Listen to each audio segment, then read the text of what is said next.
দর্শক, আমরা এখন অবস্থান করছি রাজাবাড়ির চৈতনপুর এলাকায়।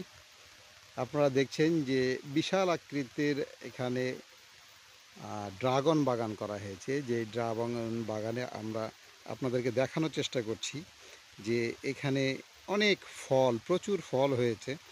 তবে এই বাগানের মালিক যিনি, উনি এই ক্যামেরার সামনে আসতে চাইছে না। উনি আমাদেরকে জানিয়েছে যে এই বাগান বেশ মোটামুটি 15 বিঘা জমির উপরে এই বাগানটি তিনি করেছেন, এবং আমরা আপনাদেরকে দেখানোর চেষ্টা করছি যে এই বাগানে প্রচুর ড্রাগন ফল আছে। আসলে সন্ধ্যার পরে আরেকটু মজা লাগবে, এই কারণে আপনারা দেখছেন যে প্রত্যেকটা ড্রাগন গাছের উপরেই কিছু লাইট লাগানো আছে, যে লাইটগুলো সন্ধ্যার পরে জ্বালানো হয়।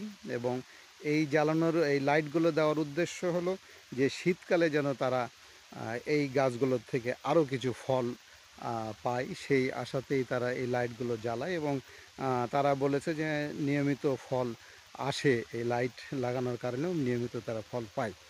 তো আমরা এই বাগানটা আসলে আমরা আপনাদেরকে দেখাতে পারছি না, বা বক্তব্য কাউকে দেওয়াতে পারছি না, কারণ তারা চাচ্ছে না আপাতত এই ক্যামেরার সামনে আসতে। সেই কারণেই আমরা শুধু বাগান আপনাদেরকে দেখাচ্ছি। যে এখনও আমরা দেখতে পাচ্ছি যে প্রচুর ড্রাগন ফল এখানে অবস্থান করছে। আপনারা দেখছেন যে এক একটা গাছে হয়তোবা আর কিছুদিন পরে আসলে এই ড্রাগনগুলো যখন রং ধরবে, লাল কিছু কিছু ড্রাগন ফলে রং ধরেছে, হ্যাঁ, এবং এখন সবুজ হয়ে আছে বলে আমরা আপনাদেরকে স্পষ্ট বোঝাতে পারছি না যে এই এক একটা গাছে কতগুলো ফল আছে।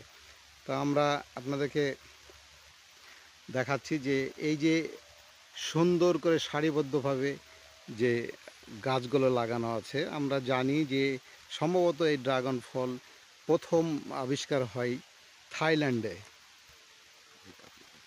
আফ্রিকায় প্রথম এটার উৎপাদন শুরু হয় আফ্রিকায়, অর্থাৎ মানুষের খাদ্য হিসাবে। তারপরে আফ্রিকা থেকে ভিয়েতনাম থেকে বিভিন্ন দেশে, চায়না সহ বিভিন্ন দেশে এই এই ফলটা ছড়িয়ে যায়। এবং আমরা আপনাদেরকে দেখানোর চেষ্টা করছি যে বেশ কিছু এই সারিবদ্ধভাবে গাছগুলো লাগানো আছে।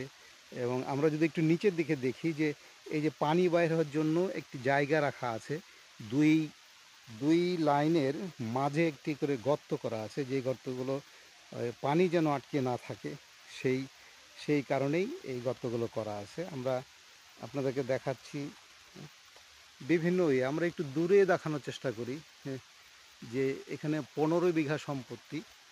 এই 15 বিঘা ড্রাগন ফল আপনাদেরকে দেখানোর চেষ্টা করছি। যে এখানে মালিক ক্যামেরার সামনে না আসার কারণে আমরা আসলে আপনাদেরকে দেখাতে পারছি না, বা বিস্তারিত জানাতে পারছি না যে উনি এখান থেকে কী লাভবান হয়েছে, বা কী পরিমাণ আয় করে, সেটাও তিনি চাচ্ছেন না বলতে। এই জন্য আপনাদেরকে আমরা দেখাতে পারছি না।